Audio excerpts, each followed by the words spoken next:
60% of unicorn founders graduated from just 12 universities. Harvard, Stanford, and MIT alone birthed more billion-dollar startups than the entire UK, Germany, and France combined. This isn't meritocracy, it's a rigged system where pedigree trumps potential, and venture capital flows to the same zip codes like clockwork. The data exposes a brutal truth. Top-tier education isn't just an advantage, it's a near-mandatory entry ticket. Crunchbase's 2023 analysis reveals that 78% of Series A-funded startups have at least one Ivy League or Stanford MIT co-founder. Even more damning, founders with perfect GPAs raise 3.2x more capital in early rounds than those with average academic records. Why this isn't about intelligence. The myth of the brilliant founder collapses under scrutiny. Research from the Kauffman Foundation shows no correlation between standardized test scores and startup success rates.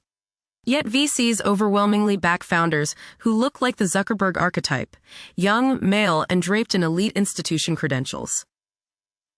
The real mechanisms at play: 1. Network arbitrage. Ivy League alumni access warm introductions to 92% of top-tier VC firms versus 11% for state school grads. 2. Pattern recognition bias. 67% of investors admit they prioritize familiar founder profiles to reduce perceived risk. 3. The credential halo. Startups with elite educated founders secure valuations 40% higher at seed stage for identical metrics. The blind box economy, when uncertainty drives obsession. Labubu's $1.2 billion blind box empire reveals a darker entrepreneurial truth. Consumers don't buy products, they buy dopamine loops.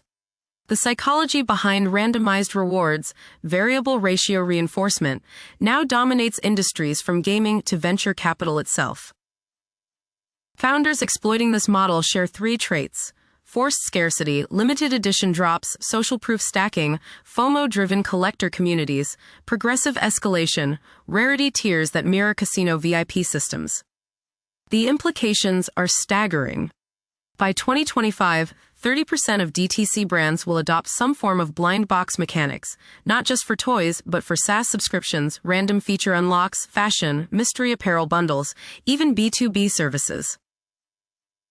Venture capital's predatory math. That 60% equity grab for $100 isn't an outlier. It's the new normal in the venture studio grift.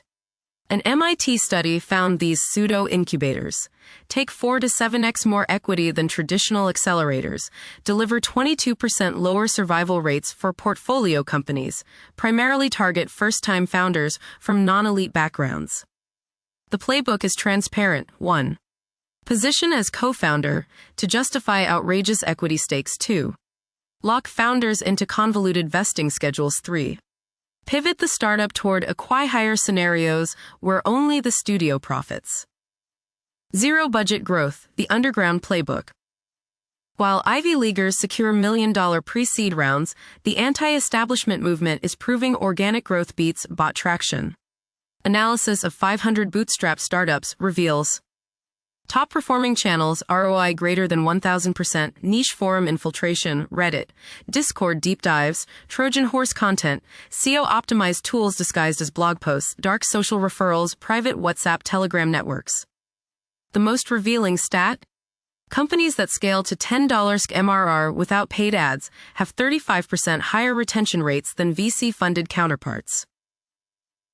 2025 predictions, the coming fracture. 1.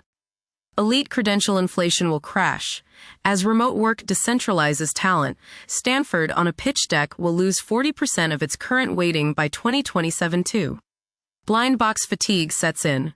Regulatory crackdowns, similar to loot box laws, will erase 25% of the market by 2026. 3. Equity rebellions emerge. Founder unions will standardize term sheets, capping studio stakes at 15%. 4. Dark social dominates. 60% of microbrands will abandon Instagram, TikTok for private chat ecosystems. The playing field isn't leveling, it's splitting. 2 parallel startup economies now exist, one where pedigree unlocks artificial advantages, and another where gritty operators rewrite the rules entirely. The next Zuckerberg won't come from Harvard. They're currently lurking in a Discord channel you've never heard of, building an empire one DM at a time.